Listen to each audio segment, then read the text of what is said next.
Buenas tardes, ¿cómo están? Buenas tardes. Buenas tardes, profesor. Hola, profe. Buenas tardes.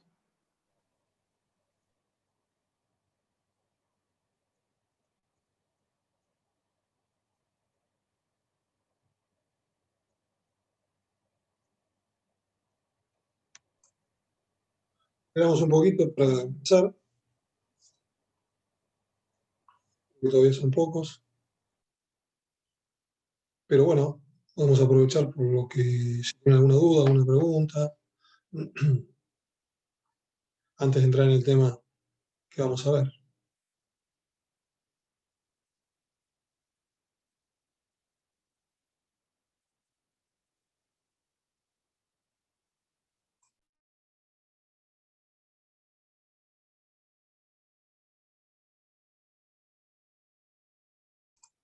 El que quiera se habilita y bueno, escuchamos. Y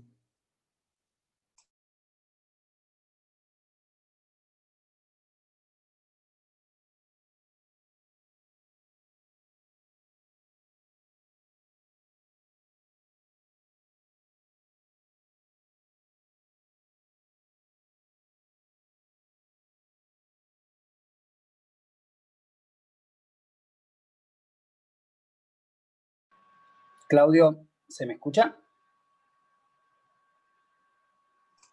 sí, perfecto. Te hago una consulta. Me conecté del celular porque la computadora no me anda bien.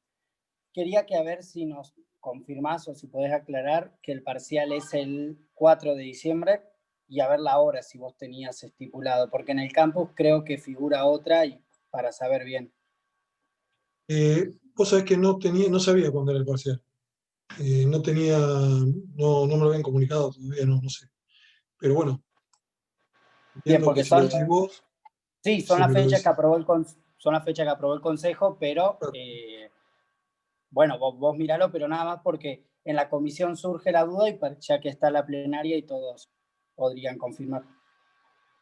Bien, el tema del horario no tenemos, es indistinto de la forma que estamos manejándonos con este sistema. A nosotros nos da lo mismo, no sé ustedes qué prefieren. Que No. sea al mediodía, lo hemos tomado al mediodía, lo hemos tomado temprano, no sé ustedes qué les parece mejor. Está bien que opinen los chicos y por si. Yo el horario indistinto, pero lo que diga la mayoría está bien, ¿no? Perfecto. A mí si puedo opinar, me da lo mismo, pero en realidad el horario del mediodía estuvo bueno, el de las 12. Mejor que a las 8:30, pero bueno, lo que deciden. Sí, estoy de acuerdo, me parece mediodía, en mi opinión. A mí también me gusta el mediodía. Sí, al mediodía. Bien. Al mediodía. Entonces lo ponemos para las 12, como fue el anterior. Gracias, Claudio. Cualquier cosa, volvemos con la misma forma. Bueno, los que no hicieron el recuperatorio por ahí no lo vieron. Cualquier dificultad de conexión para la entrega del examen, para, digamos, el envío del examen, bueno, nosotros lo vamos a pasar, en este caso, para el lunes, para que lo puedan hacer oral. El que tiene dificultad, para no estar con que lo mando 5, 10, media hora. Hemos recibido exámenes con media hora de demora, de retraso de la fecha de cierre, lo cual no es conveniente. Aparte, la vía en la cual nosotros nos manejamos es esta, el campus. En el caso de que haya dificultades, cualquiera que pueda tenerlas, obviamente que no sea ajeno al campus. El otro día en el recuperatorio hubo un problema horas antes del examen que no funcionaba, un inconveniente. La colección no había problema. Bueno, si era así, obviamente lo postergamos. Pero si son inconvenientes puntuales de cada uno, con su conexión, etcétera, obviamente que nosotros lo dejamos para el lunes. Es decir, tiene los inconvenientes, lo reporta, y nosotros el lunes hacemos un Zoom y vemos tomarlo por ese lado. Pero solamente no como alternativa, sino como forma de resolver el inconveniente. ¿Sí? Por eso. Así que vamos a manejarlo de esa manera y de la misma modalidad que parcial y recuperatorio. De la misma manera, va a ser exactamente igual, el tiempo, todo así. No hay ningún problema. Y el tema de, el horario ya lo dejamos, yo después lo voy a corregir o lo voy a poner en el campus, que no estaba, el 4 a esa hora. Semana siguiente, viernes siguiente, seguramente están las notas, y la otra semana sería el recuperatorio. Es decir, Entonces es el 4, profe. Sí, eso. Pasando las fechas. 4 es viernes, 11 4 parcial, 11 las notas, 18 recuperatorios. Perfecto. Y después, en horario de clase, aunque ya no hay clases, hacemos un Zoom para que el que tenga dudas, se quiera revisar algo de parcial. Lo hicimos también en el... De todas formas, están lo que tratamos, de que ustedes tengan la corrección en el mismo examen, por lo menos las cuestiones más importantes, para que vean los errores y vean cuál era la respuesta que deseaban, ¿no? Por las dudas ahí, Claudio, chequeé lo que publicó la facultad, sí es 4, 11 entrega Bien. de nota, 18 recuperatorio. Ah, perfecto. Y está ordenado las civiles que se rindan así por el tema de las correlatividades. Genial. Sí, perfecto. Nosotros vamos a estar más o menos con los temas. Nos quedan que son 2 semanas, entonces sería. Vamos a ver de vuelta. 3 Sí, jueves 2. contando Tenemos 2 semanas, claro.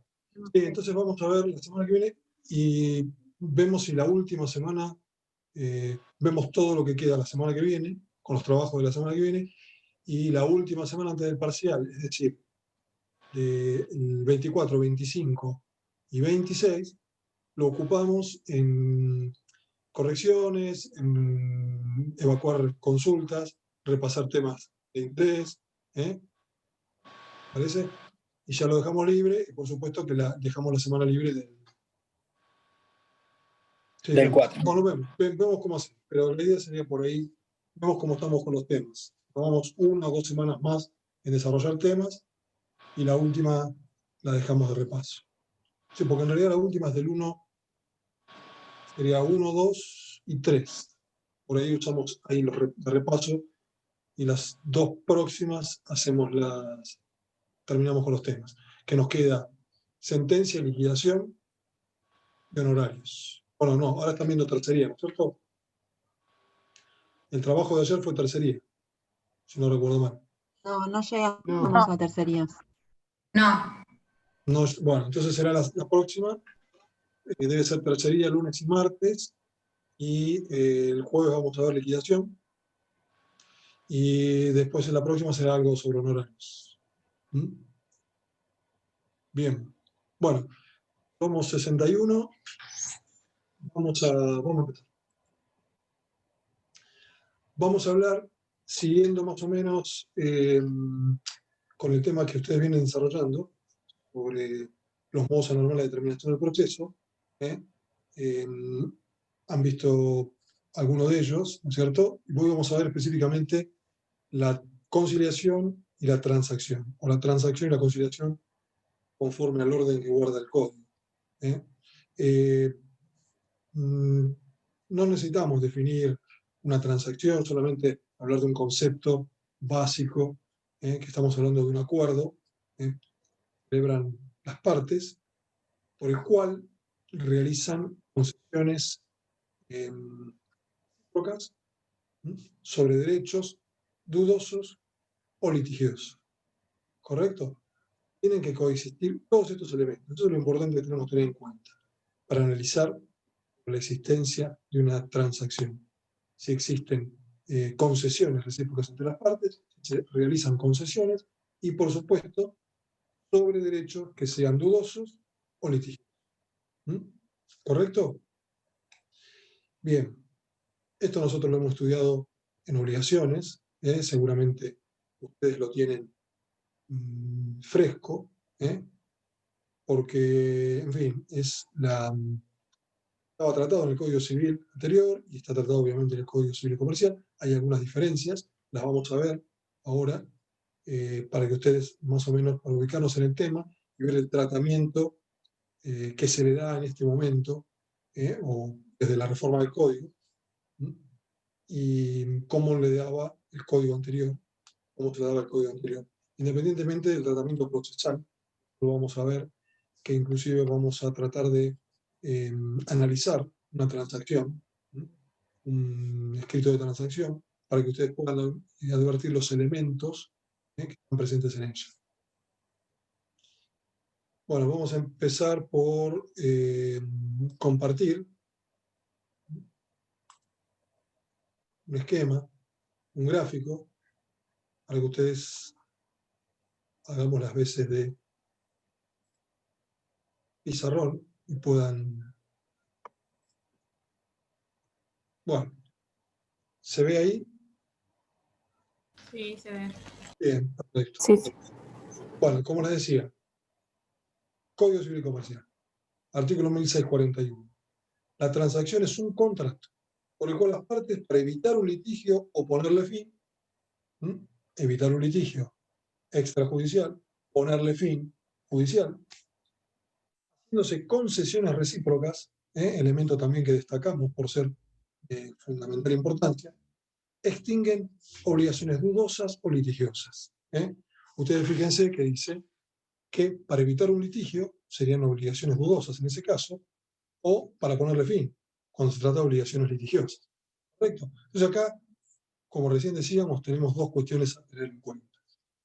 Concesiones recíprocas y, por supuesto, que se extingan o que se pretendan extinguir obligaciones dudosas o litigiosas.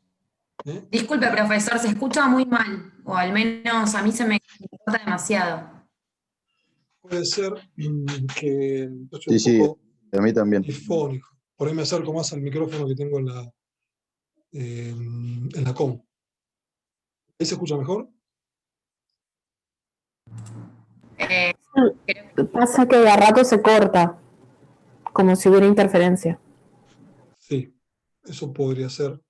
A ver si puedo levantar un poquito el volumen del micrófono. No sé si va a ser mejor o peor, pero bueno, voy a intentar. No, profesor, me parece que no es un problema de volumen, sino de conexión, porque incluso recién cuando estaba hablando se escuchaba entrecortado lo que decía el micrófono. Ah, claro. Sí.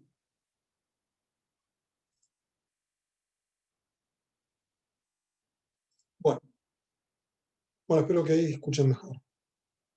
Bien.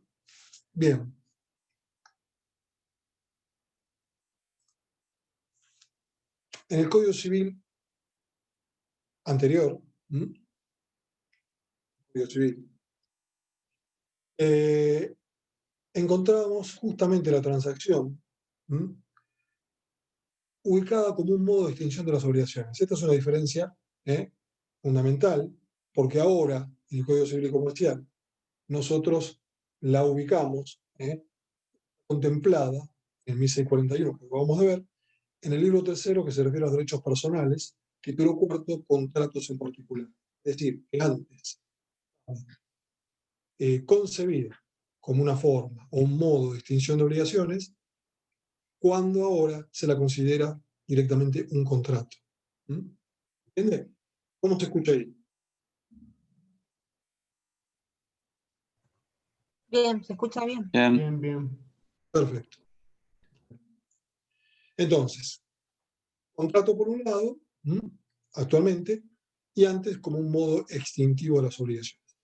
Esta diferencia en la práctica quizás no encontremos demasiada relevancia porque estamos hablando que es una forma, si bien por contrato, que es una forma que utilizamos para extinguir obligaciones dudosas o litigiosas. ¿Correcto? En fin. Pero pasando justamente a la forma que debe tener o que prevé la ley, que debe llevar la transacción, tenemos que debe realizarse por escrito. No se realiza por la ley, por el código de fondo, distinción acerca de si hay que realizar por una forma estricta para la transacción judicial y la extrajudicial. Solamente impone la forma que lo sea por escrito, es decir, una transacción realizada verbalmente no podía probarse en juicio si no tenemos justamente el principio de prueba por escrito.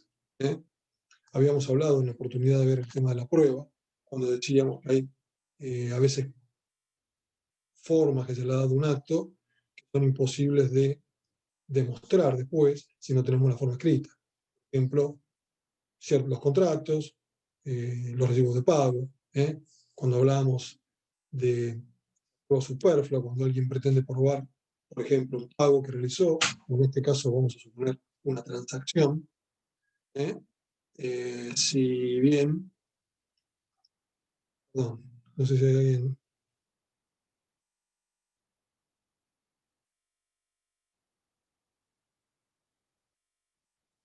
No. Se cortó. Pensé que estaban preguntando algo. Preguntan a abrirte el micrófono porque no veo el chat. Decía que en este caso, para poder demostrar la existencia de una transacción, tenemos que valernos de la forma escrita. No es otra formalidad, no es riguroso en cuanto a la existencia de forma, pero sí tiene que ser la forma escrita. Quinto es el supuesto cuando se trate de involucre bienes inmuebles. En ese caso, la ley establece, por el artículo 1017, que deben ser otorgadas mediante la escritura pública.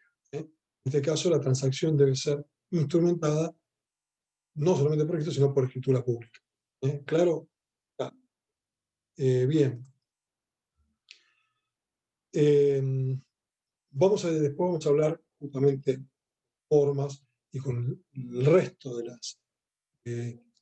las cuestiones que hacen a la transacción específicamente judicial, vamos a verles cómo tratarla con más detalle. ¿Cuáles son los caracteres y los efectos de la transacción? Produce efecto de cosa juzgada sin necesidad de homologación judicial, es de interpretación restrictiva. La transacción es de interpretación restrictiva. Bien. Esto todo lugar, este artículo, a un debate que de alguna manera se resuelve, no hay demasiada jurisprudencia, pero si consideramos que es innecesario, una vez que nosotros celebramos una transacción extrajudicial, si no es necesario después solicitar la homologación judicial de la misma, porque en virtud de lo que establece el 1642, ya tiene los efectos juzgados. ¿Qué quiere decir con esto? Porque en realidad con esto nosotros directamente podríamos pasar a ejecutar ese convenio, ese acuerdo transaccional que celebramos extrajudicialmente, sin necesidad de requerir una sentencia homologatoria. La jurisprudencia, de alguna manera, ha entendido que es una cuestión de procesal, por lo tanto, tenemos que ir al código, a la solución que brinda el código procesal. Por lo tanto, este tipo de... no podemos considerar que tenga un efecto en jugada. Que lo que se refiere a la ley es que, de alguna manera, los efectos que tienen los contratos entre las partes, que es para las partes es como la ley misma, el contrato. Por lo tanto, son obligaciones que quedan de una manera firmes y selladas para las partes. De esa forma, se trata de interpretar de alguna manera qué el legislador quiso decir con esta innecesariedad de homologar judicialmente una transacción celebrada extrajudicialmente, que ha puesto fin a derechos, en este caso, dudosos. ¿Entiende? Pero bueno, en fin, nosotros vamos a pasar justamente a contemplar la transacción que se refiere o que se realiza, se practica dentro del proceso judicial. Por eso nos remitimos al 308, actual vigente en el Código Procesal, que establece que las partes podrán hacer valer la transacción del derecho en el litigio con la presentación del convenio o suscripción del acta ante el juez. Este se limitará a examinar la concurrencia de los requisitos exigidos por la ley para la validez de la transacción y lo homologará o no. En el último caso, que no lo homologa, continuará los procedimientos del juicio. Bueno, entonces vamos a destacar 3 o 4 cosas que pueden derivar de la ley, de la propia letra de la ley. Entonces, que las partes pueden hacer valer la transacción del litigio con la presentación del convenio o suscripción del acta ante el juez. Esto nos da para interpretar la cuestión de 2 formas, o mejor dicho, que tenemos 2 posibilidades en este caso de celebrar una transacción. En un acto judicial, ante la presencia del juez, donde se suscribe un acta y se instrumenta esa transacción en un acta, y por otro lado, fuera del proceso, fuera del juicio, bien, estamos dentro del objeto de la transacción, van a ser los derechos litigiosos, no ya dudosos, porque a partir de que iniciamos un juicio, estamos hablando de derechos litigiosos. Entonces, involucrando esos derechos litigiosos, pero realizados en un convenio que después vamos a presentarlo en el juicio. Perfecto. Esto puede ser, o de alguna manera podemos practicarlo en cualquier etapa, en cualquier oportunidad que nos encontremos en el proceso. Cuando las partes directamente podamos, por una conciliación al margen del juicio, seguir o llegar a un acuerdo, de alguna manera instrumentarlo en un convenio y presentarlo ante el juez para que lo homologue. ¿Correcto? Esto nos habilita, nos da la posibilidad o nos da la amplitud de poder efectuar esta transacción en cualquier etapa, en cualquier oportunidad dentro del juicio. ¿Correcto? Y la suscripción del acta ante el juez, la que celebramos en presencia del juez, es la que puede derivar de las conciliaciones que intenta en distintas oportunidades el juez dentro del juicio. Nosotros vimos el gran aporte del doctor Casas hace unas clases atrás, donde nos explicó, donde desarrolló minuciosamente cómo son las etapas del proceso aplicable que se está aplicando en la actualidad en Mar del Plata y en gran parte de la provincia de Buenos Aires y del país, Mira Justicia 2020, en el cual existen 2 audiencias que son obligatorias, la audiencia preliminar y la audiencia de vista de causa. Y lo vemos en el protocolo como lo impone para el juez, que debe intentar la conciliación de las partes. Bueno, producto de esa conciliación, producto del intento que realiza el juez, podemos arribar, puede derivar justamente de lo deseable, lo que los jueces, para lo que trabajan los jueces en este momento, en una transacción. O puede salir del mismo un acuerdo. ¿Cómo vamos a distinguir si es una transacción o no lo es?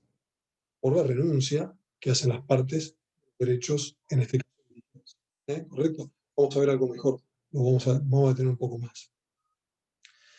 Y por otro lado, lo que dice la ley es que el juez se limitará a examinar la concurrencia de los requisitos exigidos por la ley para la validez de la transacción y lo homologará o no. Entonces, por un lado dice que se limita, como diciendo, siempre tiene que homologar. Tiene la obligación de homologar, porque dice que se limita a revisar la concurrencia de los requisitos exigidos por la ley. Pero por otro dice que la homologará o no, es decir, que no tiene la obligación de homologar. Solo lo va a hacer cuando encuentre los requisitos exigidos. ¿Correcto? ¿Y qué le podría impedir homologar al juez? ¿Qué podría impedirle homologar una transacción ya bien presentada por las partes en un convenio, documentada y presentada, digamos, en la cual el acuerdo se llegó al acuerdo o se arribó a un acuerdo fuera, digamos, del ámbito judicial, fuera de o sin la presencia del juez o sin el intento conciliador del juez, o bien durante la audiencia preliminar? ¿Qué le podría impedir? Derechos que no sean disponibles, cuestiones de Estado. Sí, Anaí, Tandujian, ¿qué querías preguntar? No, eso quería decir, cuestiones de orden público que cuestiones de no orden se público que no respetan sean en el acto. disponibles para las partes, no sean renunciables para las partes. Cuestiones de Estado, de Estado no digamos de Estado del Estado, sino del Estado de las personas. Cuestiones que no son disponibles. Los padres sobre la aprobación de cuentas de sus hijos menores.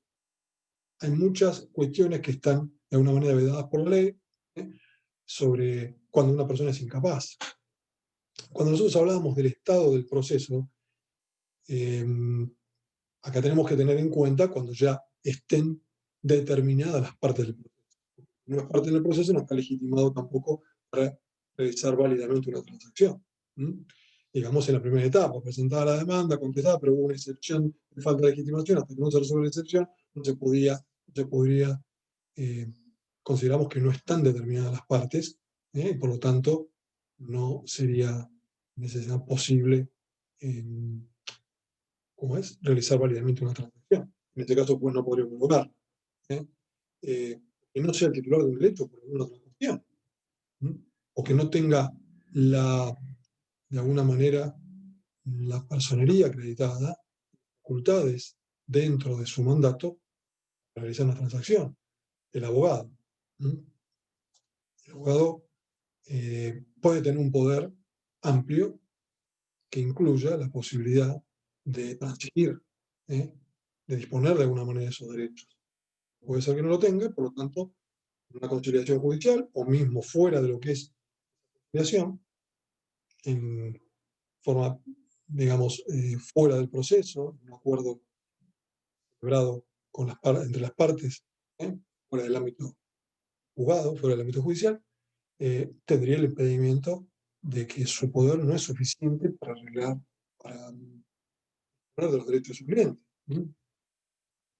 para dar recibos suficientes para disponer de cualquier otra cuestión. Nosotros recomendamos, cuando nos otorgan un poder general, que incluya esas facultades, generalmente es de estilo o de práctica, que los poderes, los que van a ser redactados, los poderes generales judiciales, contemplen la posibilidad de transigir. Entonces, es importante por un lado, que tengamos esa posibilidad, que podamos hacerlo, que podamos válidamente suscribir una transacción. Pero por otro lado, si lo hacemos, tenemos que también tener en cuenta, resguardar nuestra responsabilidad y tener instrucciones escritas. ¿Correcto?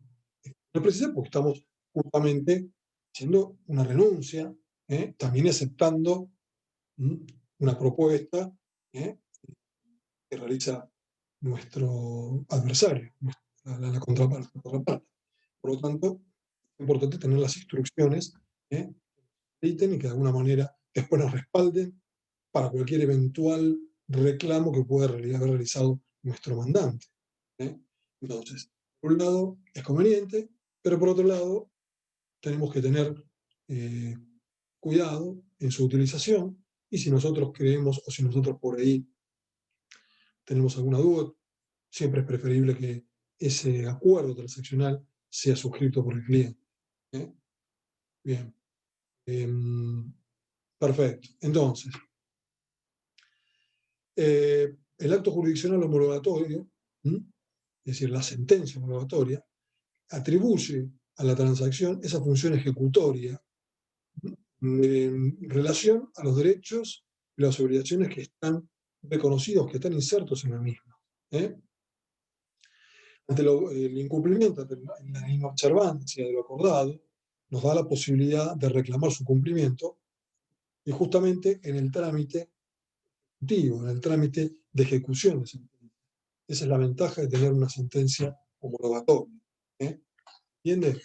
Y acá volvemos a lo que recién habíamos de alguna manera planteado, esa problemática sobre lo dispuesto por el Código Civil, esos acuerdos que no son homologados, que no necesitan homologación, como diciendo ningún acuerdo necesita homologación, tiene carácter de cosa juzgada. En fin, derecho ejecutable, no es ejecutable, ya entramos en una cuestión, una materia procesal. Volvemos, y ustedes ven acá cómo sería la cuestión a resolver, la cuestión que se plantea, la cuestión práctica, si nosotros celebramos una transacción sobre derechos dudosos, es decir, que no están comprometidos, están planteados en un proceso judicial, si ese acuerdo después puede directamente ejecutarse, ¿correcto? Tiene fuerza ejecutiva cuando no ha sido homologado judicialmente. Los criterios ejecutivos son, obviamente ustedes ya lo estudiaron, lo van a ver en la práctica, en la próxima práctica, obviamente son determinados por la ley. En este caso la sentencia homologatoria lo es, pero bueno, no podemos darle esa amplitud que nos está de alguna manera marcando el código, entiendo, es una opinión personal, sobre cualquier acuerdo que las partes, sin prescindiendo del trámite judicial, hayan arribado. Bueno, ¿esto está claro? ¿Alguna pregunta? ¿Alguna duda? ¿No?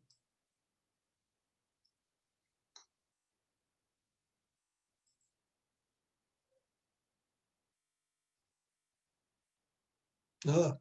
Bien. Sí, yo una pregunta. Acá el artículo 308 al final dice que en el caso de que el juez no homologue, se continuará el procedimiento del juicio de manera habitual. En otra oportunidad, más adelante, ¿se podría volver a presentar algún acuerdo transaccional entre las partes, cambiándole, obviamente, algo? O sea, ¿hay posibilidad de volver a presentarlo una vez que el juez lo rechazó y no lo homologó? Sí, se puede subsanar y en ese sentido no hay ningún inconveniente. Las partes podrían realizar una nueva transacción. Tenemos que pensar en la idea de derechos disponibles, que el derecho está disponible para la parte. El juez en ese sentido no tiene potestad, porque si la parte dispone de su derecho libremente, por más que él vea que es una cuestión, hablando de que sea un derecho disponible, ¿no es cierto? Una cuestión económica, fuera de lo que nosotros dijimos, de lo que sería, en fin, cuando son cuestiones de derechos irrenunciables, que está comprometido orden público, relaciones de familia, cuestiones de estado de las personas, salvo que sean derechos patrimoniales derivados del estado de la persona, bueno, pero en fin, estas cuestiones, el juez no puede, directamente las partes, perdón, no pueden hacerlas disponibles. Pero una cuestión patrimonial perfectamente puede ser, puede adquirir cualquier forma, o puede realizarse una transacción, forma o cualquier naturaleza.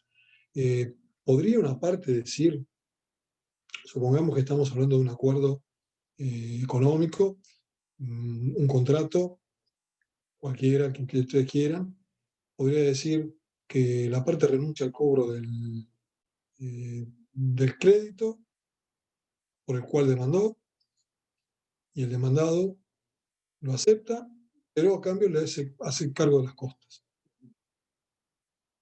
El juez, frente a eso, ¿qué hace? ¿Homologa? ¿Tiene que homologar? os puede decir, no, en realidad, acá el actor está directamente dejando su crédito, no está recibiendo nada, 0 pesos. Solamente tiene las cotas que las iba a ganar, probablemente. ¿Qué le parece? Debe homologar. Tiene que homologar, porque las partes están decidiéndolo libremente. Son derechos renunciables, son derechos que son disponibles para las partes. Imagínense que usted puede desistir justamente del juicio, desistir de la acción y del derecho. Puede hacer puede renunciar, puede hacer cualquier cosa con su crédito o su derecho. ¿Se entiende? Puede regalar el demandado. Entonces el juez en ese sentido no tiene que ver un impedimento, salvo que tiene involucrado cuestiones. Es un menor, son los derechos de un menor, esa es otra cosa. Es una persona, o mejor dicho, hay una representación, hay una cuestión de representación, el juez en ese caso observaría que el apoderado no tiene las facultades suficientes para renunciar o para transigir. Entonces ahí van a estar en análisis otras cuestiones, no solamente si el derecho es disponible o no de las partes. Siendo disponible cualquier momento, cualquier derecho, ¿no? Cualquier cuestión tiene que ser admitida. Sí, ¿quién más? No sé quién más tenía algo más. Una pregunta. Esto es más quizás en materia procesal. ¿Se puede realizar una transacción que abarque varios procesos o varios, no sé si me explico, varios actos litigiosos? Puedo decir que hay varios juicios Claro. iniciados y se pretende dar transacciones involucrar a todos. Claro. Sí, se podría hacer. Se presentaría la transacción, o sea, se puede hacer privado, o sea, se puede hacer fuera del ámbito si fuera de la presencia del juez, ¿cierto? Porque no es el juez el que entiende. Entonces, después ese acuerdo se presenta en los distintos juicios. Será lo mismo que presentar uno en cada juicio y hacer parado. Se puede hacer un instrumento único. Siempre que sean las mismas partes, que estén todos presentes, etc. ¿Se entiende? O que se acumulen los juicios. Por ejemplo, entiende el mismo juez, o por alguna cuestión se pueden acumular. Entonces, bueno, después se hace un solo acuerdo, se homologa, pero ya están los juicios acumulados. Si no, se presentaría en cada juicio y cada uno requiere una homologación distinta. Y una pregunta, en lo que es laboral, que ya capaz que el orden público abarca un poco más en el aspecto. Por ejemplo, una quiebra. ¿Se puede utilizar esta figura de la transacción para los conflictos con los trabajadores? Bueno, vos me estás hablando de dos procesos que tienen características distintas. El proceso concursal, por un lado, es un procedimiento totalmente distinto. En este caso, el Código Procesal no se utiliza. El acuerdo, la homologación del acuerdo, tiene otras características. Se refiere a los acreedores, tiene un procedimiento especial para llegar a su homologación, alguna una mayoría de acreedores, están ciertas cuestiones involucradas y nada más, 1000 diferencias. Es un proceso. El concursal es un proceso que, en alguna medida, una de las soluciones que tiene es concluir con la homologación de un acuerdo. ¿Sí? ¿Se entiende? La quiebra también. Es un procedimiento distinto. No es aplicable, lo estamos viendo, para el proceso civil y comercial. Por un lado. Y el proceso laboral, podríamos hablar que es un ejemplo de derechos que no son disponibles. También. Que no son, de alguna manera, si bien son disponibles, pero como la naturaleza intuitiva del poder del derecho laboral, de la justicia laboral con el trabajador,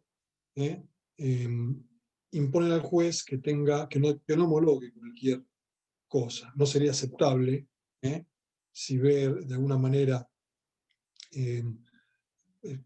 cercenados los derechos, de alguna manera menoscabados los derechos del trabajador, no tendría que homologarlo, ya actuaría en resguardo de esos derechos. Es decir, nosotros podemos celebrar en este momento, existe un procedimiento por homologar un acuerdo celebrado extrajudicialmente.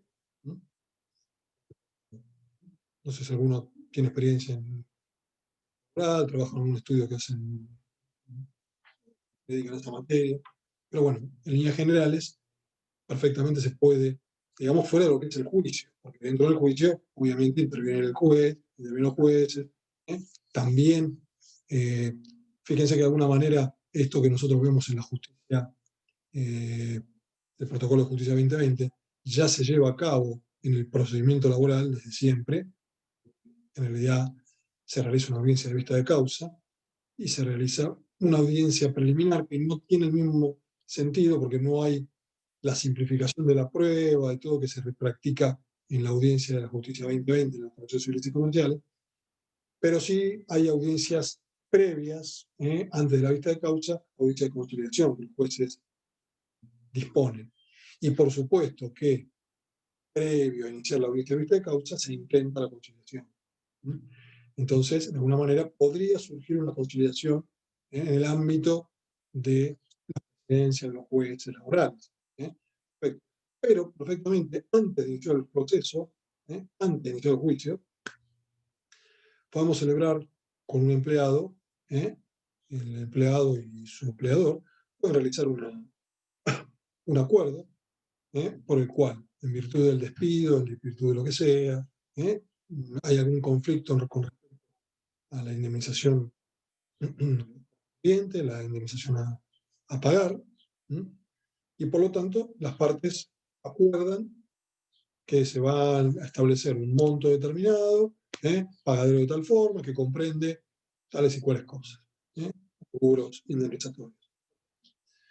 Se presenta suscripto patrocinado por abogados de ambas partes, ingresa, y los jueces lo que hacen es citar a la parte, el procedimiento es ese, citan al empleado, ese convenio. Lo ratifica ante el secretario, se lo leen, lo ratifica, perfecto, a pesar de que fue, fíjense, a pesar de que fue suscrito por su abogado, patrocinado por su abogado. Bien, perfecto. Una vez ratificado, los jueces evalúan si está en condiciones de ser homologado. Lo está, dictan ese auto homologatorio, esa sentencia homologatoria, perfectamente. Y hay que cumplir, el cumplimiento se realiza por vía judicial. Es decir, los pagos tienen que estar depositados en esa cuenta que se va a abrir, cuenta judicial correspondiente a ese juicio, correspondiente a ese expediente, y después los jueces van a ordenar liberar un giro, o la acreditación o la transferencia, pues antes es un cheque judicial, vamos a decir, un giro judicial, se depositaba en esa cuenta y el juez disponía, la parte tenía que ir a retirarlo. En la justicia civil también pasaba lo mismo. Los pagos que se realizan en torno a un juicio o un expediente judicial se realizaban por medio de un giro judicial. Hoy ya eso, obviamente, está en desuso, se realizan transferencias. Es más, cuando hay montos mayores laboral, ¿no? Cuando hay montos mayores, creo que son 30.000 pesos, 40.000 pesos, directamente se hacen por medio de transferencia de la cuenta judicial en la cuenta de la parte, en este caso, beneficiaria. Por medio de transferencia al CBU, etc. Bueno, en fin, pero aquí va. Los cuales, de alguna manera, para evacuar lo que vos consultás. En este caso, los jueces sí van a contemplar que existe una justa composición, que la parte de alguna manera se esté respetando dentro de lo que no van a pensar que no puede haber una renuncia, no van a considerar que, bueno, no, acá no renuncia nada, tiene que guardar todo, porque si no, no habría una transacción. Sería imposible llegar a cualquier acuerdo, porque si no directamente tendría que hacer todo lo que reclama la parte. No.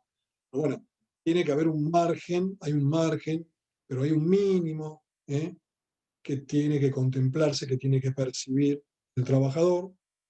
Por debajo de lo que ellos consideran ese mínimo, no sería. Es decir, vamos a suponer, Normalmente en un juicio se consideraría la indemnización sustitutiva indemnización por antigüedad, sustitutiva de preaviso, multas, etc. Bueno, puede ser que consideren que los años de antigüedad que determinan justamente la cantidad de meses a cubrir la indemnización sustitutiva, la indemnización por antigüedad, tienen que estar presentes. Que por ahí no estén las horas extras del preaviso, en fin, las multas, bueno, eso lo pueden considerar, pero mínimamente puede tener ese criterio del tribunal, que si está por debajo de ese monto, no lo valora. ¿Se entiende?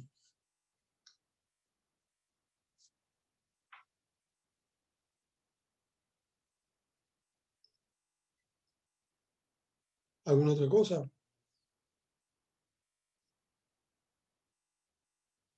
Bueno, esto de alguna manera nos está dando la pauta, demostrando que las transacciones pueden realizarse en cualquier momento del juicio, ¿correcto? En cualquier oportunidad en que el juez convoque las partes, y pueden ser producto de una conciliación. Este es otro modo normal de terminación del proceso. La conciliación, en realidad, es el acto por el cual, el acto procesal, por el cual el juez convoca a las partes para tratar de obtener o de arribar a un acuerdo entre las mismas. Este acuerdo puede llegar a tener distintas connotaciones, distintas características o distinta naturaleza, jurídica en este caso, porque puede derivar en una transacción o bien puede ser un simple acuerdo de pago, un acuerdo de cumplimiento, una transacción. ¿Por qué? Porque una renuncia recíproca. Puede ser que haya una renuncia a una parte, pero la otra no renuncia a nada. Entonces, justamente esa es la cuestión. Y cuando hablamos del momento de celebrar esa transacción, tenemos que pensar que, en principio, sería hasta la sentencia. Hasta la sentencia que tenemos que agregar a la sentencia firme. Porque si la sentencia no está firme, todavía tenemos existencia, consideramos la existencia de derechos litigiosos. Nosotros, al pensar que una transacción judicial requiere la existencia de derechos litigiosos, derechos que todavía no han sido determinados, declarados judicialmente, bien, en ese caso tenemos que considerar que la sentencia pone fin a esa posibilidad.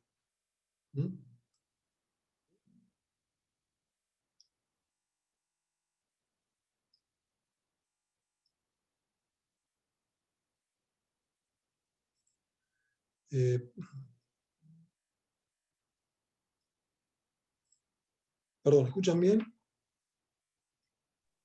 Sí, profe. Se escucha bien. Bien. Bueno, entonces, como les decía, retomando lo que les decía, la sentencia pondría fin, pero tenemos que hablar de una sentencia firme. ¿Cuándo nosotros tenemos una sentencia firme? ¿Primera instancia? No, si está apelada, todavía no está firme. ¿Y qué podría, si de alguna manera el juez hizo lugar a la demanda? ¿Sí? ¿Hizo lugar total o parcialmente? Bueno, ahí distinguimos. Es totalmente, puede ser que la parte autora, a la cual se ha reconocido la totalidad de su reclamo, reclamaba 200.000 pesos por una indemnización por un accidente de tránsito, puso lugar a todos los reclamos. Bueno, perfectamente puede renunciar porque la parte demandada está en condiciones de apelar o ha presentado la apelación, el expediente ha sido elevado a la Cámara para resolver y por lo tanto todavía falta que esa sentencia sea confirmada. Puede no serlo y puede ser revocada y podría ser que haya cuestionado en ese recurso alguno de los rubros indemnizatorios que el juez de primera instancia, a los cuales hizo lugar el juez de primera instancia. Entonces, seguimos teniendo derechos litigiosos. Por lo tanto, perfectamente podría darse una transacción en ese sentido. ¿Y qué está renunciando? Y bueno, está renunciando de alguna manera a cobra todo el capital, pero bueno, brinda un plazo para el pago. ¿Qué renuncia ahí? Bueno, de alguna manera la sentencia obliga a pagar dentro de los 10 días que quede firme. Si el actor le da un año para pagar, sin interés, perfectamente podría considerarse una transacción. Esas son las cuestiones que tenemos que analizar. Siempre hay alguna renuncia. ¿En qué medida está la renuncia? Podemos pensar que tiene una sentencia a favor, el actor tiene una sentencia a favor, se hace un acuerdo en el acuerdo, se establece que lo paga el demandado de contado, que le paga los intereses desde la mora hasta el momento del pago. No está renunciando a nada, bueno, pero pone que las costas son por su orden. Cuando había sido condenado en costa el demandado. Bueno, ¿entiendes? Entonces, siempre hay que ver en qué cuestión la mínima renuncia ya lo que determina es que hay una transacción. Lo hay, si no hay alguna renuncia de alguna de las partes, obviamente que no significaría eso una transacción. Sería una renuncia o un reconocimiento de pago, pero de una manera, perdón, reconocimiento de crédito. No de ninguna manera va a implicar una transacción.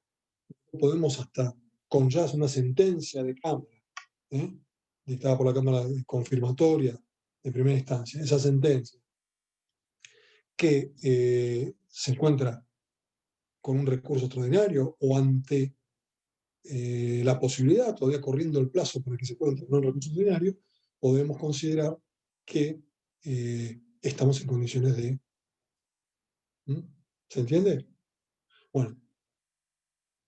Otra cuestión también que, y para no extendernos demasiado, que tiene mucha importancia es, quiero ver ahora, creo que veamos un modelo, una forma de transacción, es las partes involucradas. Habíamos hablado de los legitimados. ¿Quiénes son los que tienen posibilidad de acordar una transacción? Siempre van a ser los que son parte del juicio.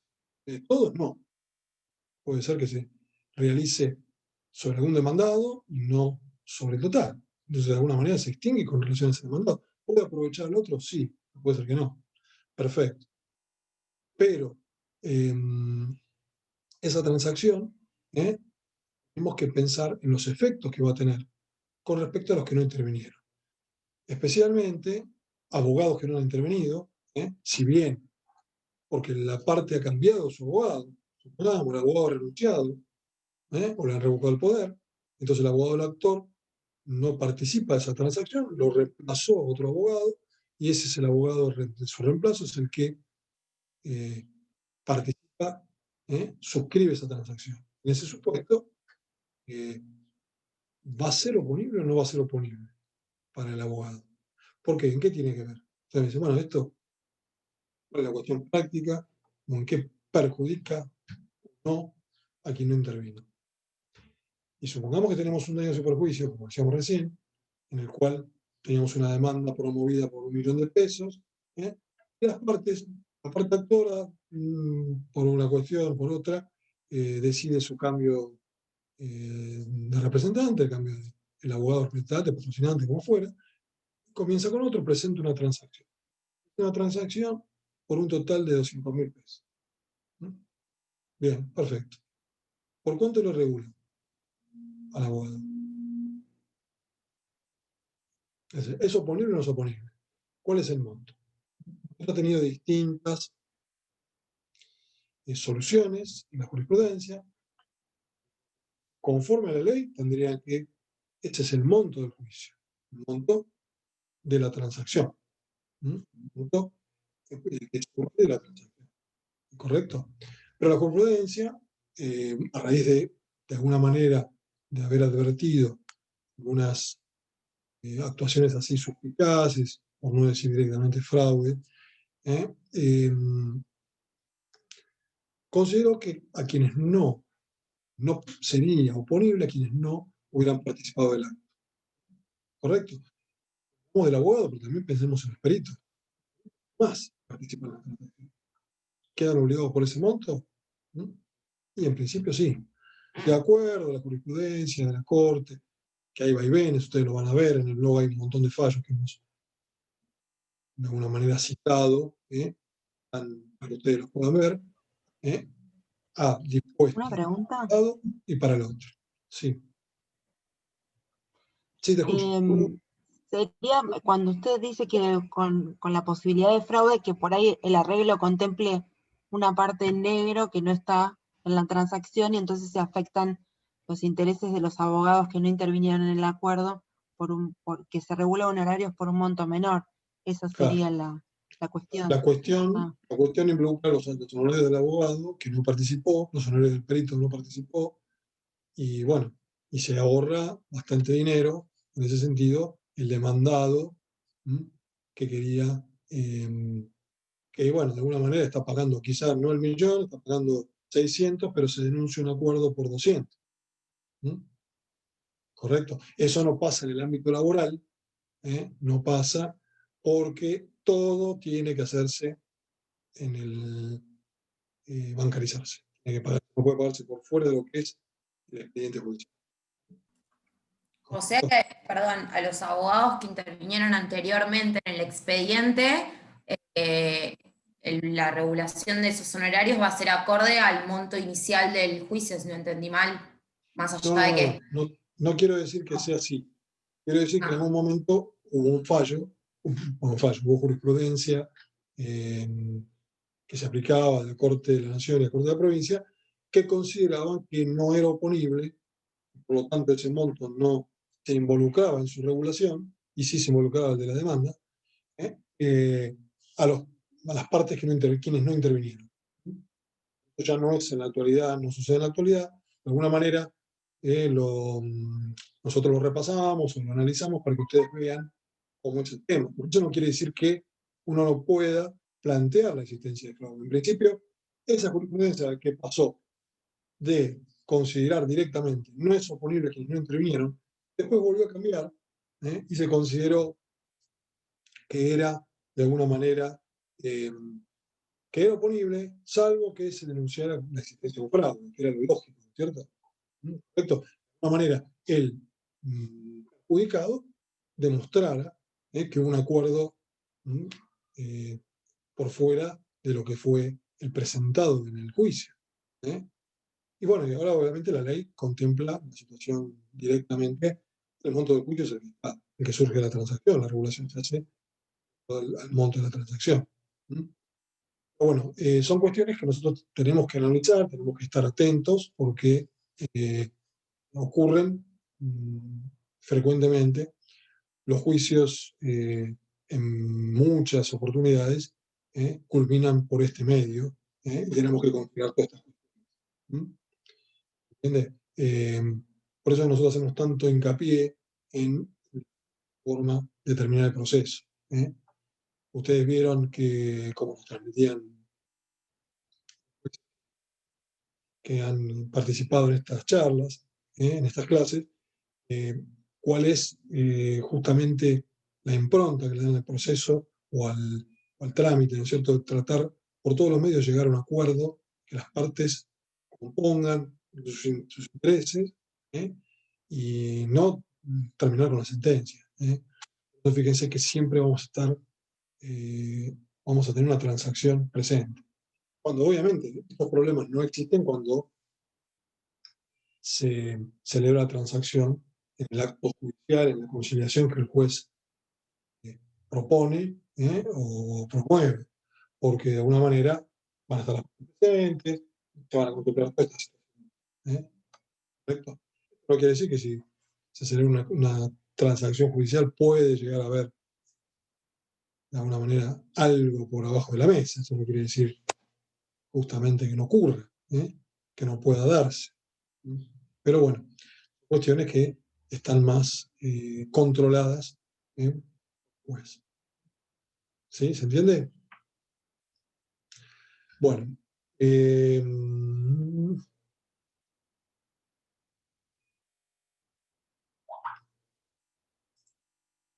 Voy a ver si puedo compartirles un acuerdo transaccional. Bueno, ahí lo ven, ¿no es cierto? ¿Se ve? Sí, se ve. Sí, sí. Sí, se ve.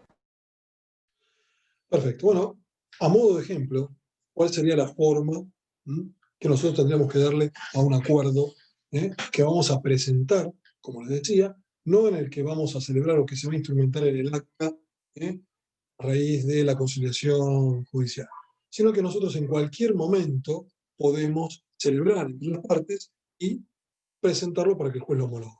Siempre en el marco de un juicio. Estamos hablando de una transacción judicial, una transacción de derechos, como decíamos, litigiosos.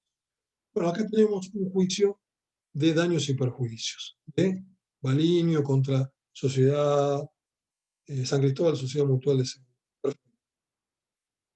Como ven, estamos viendo un encabezamiento en el cual se van a presentar las partes. Fíjense que está el actor, que es Balinio, con el patrocinio letrado del doctor Tal, toda la descripción que corresponde al abogado, como hacemos en todas las presentaciones, con la transcripción de los datos. Es importantísimo que ustedes siempre lo tengan en cuenta y lo reiteren en los escritos. Tomifolio, quit, legajo provisional. Bueno, acá falta el domicilio antiguo, el domicilio electrónico, pero tiene que estar presente. Un número de teléfono, como establece también la acordada. Todas las cuestiones que tienen que tener. Perfecto. Por un lado, se presenta, como decíamos, el actor, y por otro lado, Luis María Martínez, con todos sus datos, que lo hace en carácter de apoderado de, en este caso, la demandada, que es una sociedad, que es una aseguradora, indicando su domicilio, etcétera, etcétera. Fundamental señalar la carátula de juicio, dónde tramita, etcétera, etcétera. Bien, el objeto es el desarrollo de lo que nosotros estamos, de alguna manera, lo que vamos a presentar en el escrito. ¿Correcto? Que las partes han arribado a un acuerdo transaccional y como modo normal de determinación del proceso, y que vienen a poner de manifiesto y concluir en los términos y condiciones que resultan del presente. ¿Correcto? Es decir, que acá yo también le agregaría que, si bien lo va a pedir, lo va a solicitar en el petitorio, que solicita la homologación del convenio. Nosotros en el objeto siempre expresamos lo que estamos pidiendo. Si bien esto no es una demanda, siempre hacemos esa salvedad, ha sido objeto de correcciones en los exámenes que tiene que estar determinado el proceso, el objeto, lo que se pide puntualmente y exhaustivamente. ¿Correcto? En este caso es una presentación, manifestamos que vamos a presentar una transacción y que va a celebrarse en los términos que vamos a transcribir. Y por lo tanto, acá se describe el acuerdo transaccional. Por favor, cualquier cosa me interrumpen, me preguntan. No estoy mirando el chat, lo hacen por ahí, se me complica. Les decía. Entonces las partes van a redactar con la mayor precisión posible todas las condiciones que tiene ese acuerdo. ¿Correcto? Como ustedes ven, se le presenta acuerdo transaccional para poner fin a todas las cuestiones litigiosas y presuntas consecuencias dañosas sobre potencial, siempre derivadas del siniestro, que según la demandada tuvo lugar con fecha tal, en intersección de calle por el cual el actor denunció haber experimentado daños en el vehículo, etcétera, etcétera, etcétera. Bien.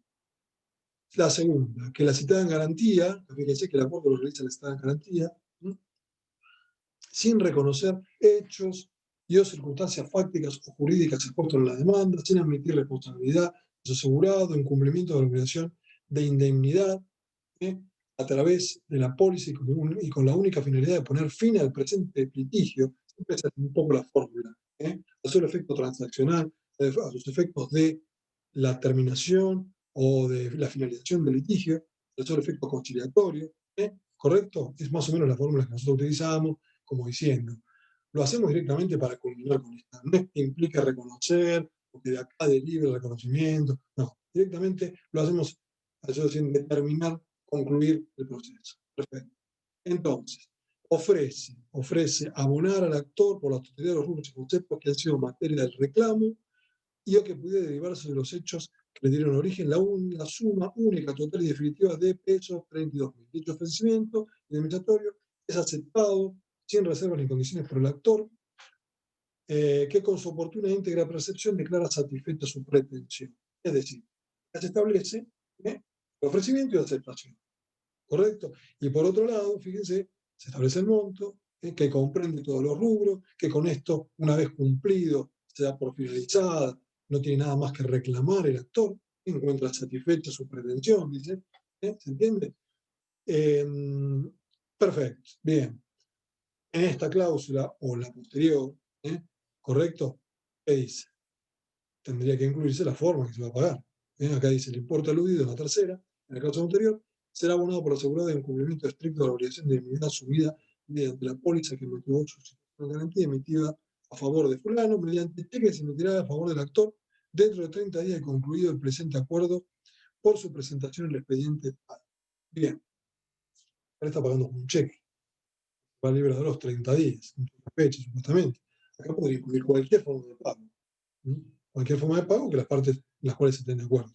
25 cuotas mensuales consecutivas con vencimiento tal día deberá hacerse que se efectivizará, perfecto. O mediante la entrega de 20 cheques o 10 cheques o 5 cheques librados por el actor, por ejemplo.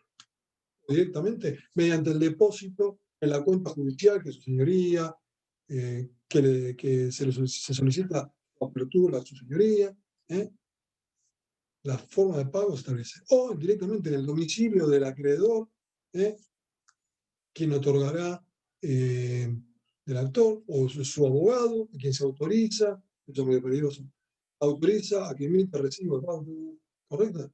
Entonces, cualquiera de las formas, vamos a establecerlas acá. Tiene que tener mayor detalle, el mayor de los detalles, para que no después nos surjan distintas interpretaciones que tengamos que volver a que el juez interprete, no, esto lo pusimos, no lo pusimos, pues vamos a homologar tal como vino, tal como nosotros. No va a decir, falta la forma de pago. No, acá hay tantas, acá se colocó tantas cuotas y no.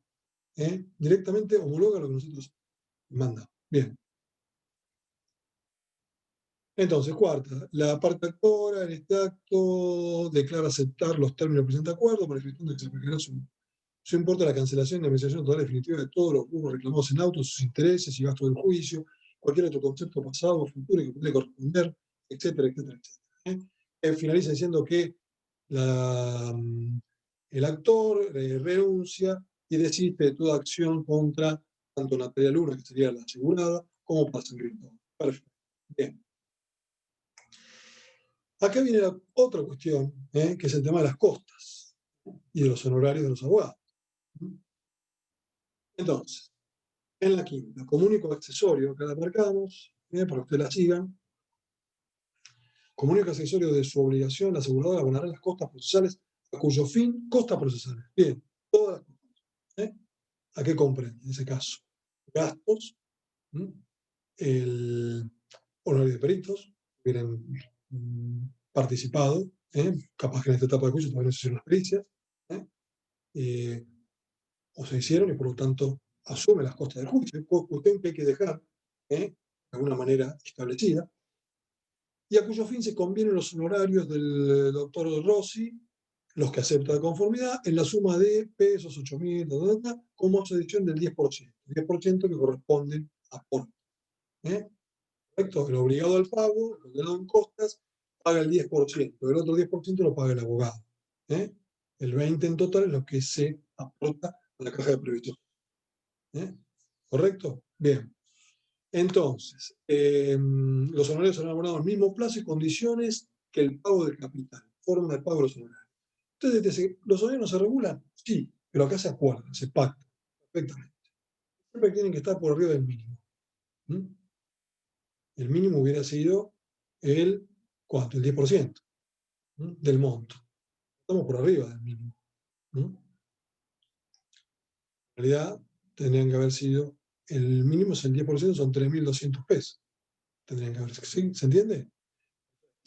Está por arriba del mínimo. ¿Pero por qué? Pero luego después puede decir, ni siquiera los cobro. No me interesa, se los regalo. Pero ¿qué pasa? Tienen que estar, porque están los intereses que el juez debe tutelar, tiene la obligación de considerar por los aportes que se realizan por los honorarios. Por las partes podría decir, el doctor tal renuncia a los honorarios, renuncia a que se le regulen honorarios. No, hay que regular los honorarios. Y tienen que hacer aportes que son obligatorios. El juez tiene que arbitrar los medios de alguna manera, controlar que esos aportes sean realizados. ¿Se entiende? Y aparte las demás tributaciones que corresponden, ingresos brutos, el responsable inscripto tendrá que pagar el IVA. Bien. Perfecto. El domicilio de pago de las obligaciones asumidas en este acuerdo serán las oficinas del asegurador. Perfecto. Es decir, que el actor tendrá que ir, y el abogado tendrá que ir a retirar los cheques correspondientes, que es el medio que se estableció, en Independencia 2612 de la compañía aseguradora. Para el supuesto caso de incumplimiento, se procederá a mora automática conforme al proyecto por el 876 del Código Civil, el Código Civil de Comercio de la Nación, quedando habilitado el actor por ejecutar el presente, al cual las partes confieren carácter de título ejecutivo una vez homologado. ¿Correcto? Ya lo tiene. Es algo que, de alguna manera, aunque no lo pongamos, igual la ley le confiere el título, le confiere el atributo de título ejecutivo. Cumplido el pago comprometido, el actor renuncia en forma total asumida al cobro de otra suma que no fuera consignada en la presente en relación al demandado y la citada en garantía, manifestando encontrarse total y definitivamente desinteresado. Ni la suma a abonarse, ni el contenido del presente convenio importa para el demandado que se da garantía de reconocer de manera alguna responsabilidad, producción, etc. Lo mismo que ya se está repitiendo lo que se dijo en Supra, ¿no es cierto? Que en realidad se realiza, no es el reconocimiento de responsabilidad, sino que se acuerda solamente al efecto transaccional o al efecto de finalizar con la finalidad de culminar el proceso, sin reconocer responsabilidad, reclamo, monto, indemnizaciones, lo que sea. Bien. La citada garantía asume el pago de los honorarios del mediador interviniente una vez que se han regulado los mismos y hallarse firmes. Que se hallen firmes. Bueno. Es decir, que acá no se puede pactar por intervenir, entonces el juez lo tiene que regular. No tendría que estar presente tampoco, ni el perito. Por lo tanto, se va a regular. Esto no quita que después pueda realizarse un acuerdo con los peritos por parte de la aseguradora y también con el mediador. Entonces, de alguna manera se combine y directamente se le pide al juez que regule en el mínimo, por ejemplo. Acá también que se pactó la obligación en horarios, perfectamente podría haberse pactado en el mínimo de la escala. ¿Correcto? Que el juez lo regule el mínimo de la escala. ¿Se entiende? Bien. Bueno, veo que va quedando poca gente y... Profesor, una pregunta. Sí. O sea, esos son los 8.960 pesos, son los honorarios que acordó el abogado con la aseguradora, digamos. Podrían haber sido cualquier monto cuando se hubieran aceptado, no precisamente tiene que ser el 10% de los 8.000, ¿o no? No el 10%, no. El 10% es el mínimo establecido por la ley. De los 32. Es decir, el juez, en realidad, no podrían haberse pactado por menos de ese monto. ¿Se entiende? Por más que el abogado le va a cobrar. ¿Por qué? Porque tienen que hacer los aportes como mínimo por ese monto. Pero el 10% del capital, no de los 8.000. Estos 8.000 significan más de un 20%. Creo que es un 25%, ¿no? Máximo. Ahí podemos sacar la cuenta. Creo que es de los 32.000, el 8.000 y pico creo que es el 25. No supongamos que el 25 es el máximo. Puede pactar perfectamente el máximo. Cualquier otro monto. ¿Correcto? Pero siempre tiene que preservarse el mínimo a los efectos de la tributación y del cumplimiento de las obligaciones previsionales. ¿Sí? Eso es lo que vos, tu duda. Claro, porque acá leo que son 8.960 más el 10%. O sea, Sí, como que le quedan claro. 8.960 limpios, digamos. No. Esto tendría que poner acá, ¿ves?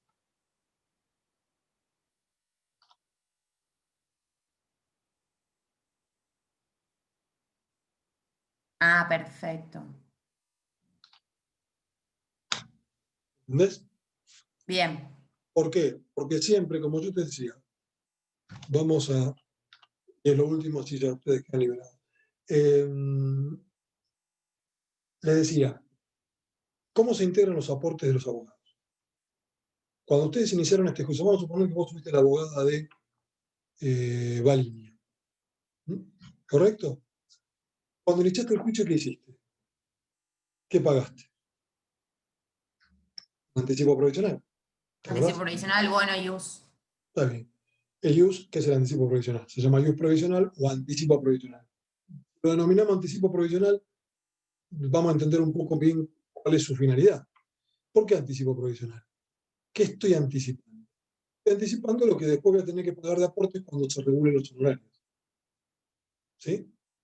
Entonces, yo anticipo un monto fijo, que hoy son, no sé, no recuerdo, 800, 1000 y pico, no, la verdad. ¿Entiendes? Entonces, ese monto fijo que yo pago, equivale al 1% de la retribución, de la jubilación de un abogado. Bien, ese monto, yo después lo pagué a cuenta de lo que me va a corresponder pagar cuando me regulen horarios. ¿Y qué me va a corresponder pagar cuando regulen horarios? 10% de lo que me regularon. Esto parece, se realiza semejanza de lo que sucede en una relación laboral. Está el aporte y la contribución. El aporte lo realiza el aporte lo hace el empleado, lo que te descuentan del sueldo, y la contribución la paga el empleador. ¿Se entiende? Bueno, acá pasa lo mismo. Tomemos de alguna manera que es una relación similar. Entonces, el 10% lo paga el abogado de su peculio, y por otro lado, el otro 10% lo paga no en este caso el empleador o su cliente, sino el condenado en costas. Por eso se le adiciona ese 10%. En la condena en costas siempre te va a decir, en la regulación de honorarios te va a decir que se regulan tanto con más el 10% que es lo que le corresponde aportar al condenado en costas. Pasándolo limpio. El honorario es el aporte provisional surge obviamente del honorario regulado. ¿Cuánto corresponde abonar? El 20%. El 10% al abogado y el 10% al condenado en costas. ¿Correcto? Si no hay condenado en costas, si no lo pagan condenado en costas, lo pagará su cliente. ¿Se entiende? Ahora bien, ¿qué pasa con ese anticipo? Decíamos que hiciste cuando promoviste. Lo descontás de lo que te corresponde pagar a vos. 10% que vos tenés que pagar. Es decir, si vos, acá tenemos valores actualizados, pero acá, si ves lo que marqué, si ves lo que marqué acá, que son los 8.960, vos tendrías que este aporte sería de 896, que te corresponde pagar a vos. ¿Sí? ¿Entiendes? Estos 896, vos de acá, este 10% que vos pagás, descontás ese aporte provisional, ese anticipo provisional.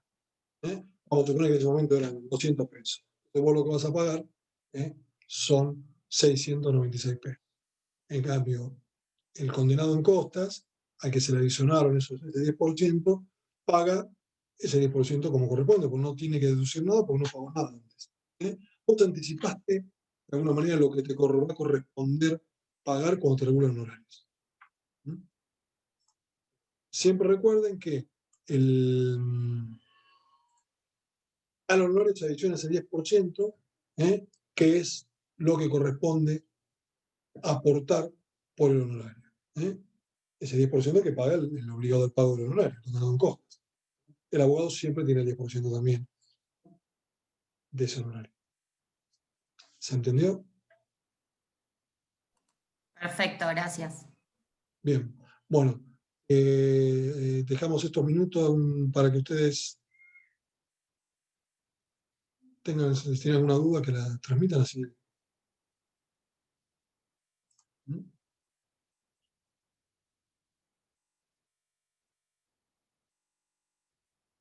¿Listo? ¿Nada más? Acá me piden el modelo. Este modelo está en el blog. Búsquenlo que está ahí.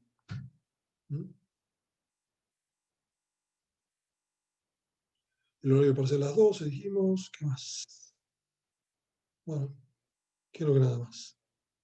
Bueno, cualquier duda, para la próxima, cuando vean el tema o se les presenta alguna duda, en la próxima, que vamos a otro tema, pero ustedes la pueden traer y lo volvemos a tratar. ¿Entienden? Bueno, la próxima vamos a ver liquidación. La cuestión sobre los intereses, en la liquidación, etc. Que a su vez vamos a ver algunos prácticos de liquidación, que a partir de la sentencia, cómo sería el proceso para liquidar ese capital, los distintos rubros que componen la liquidación. Bueno, perfecto. Gracias, Nos profe. vemos el jueves. Buenas tardes, hasta luego. Gracias. Chao. Chao, gracias. Chao.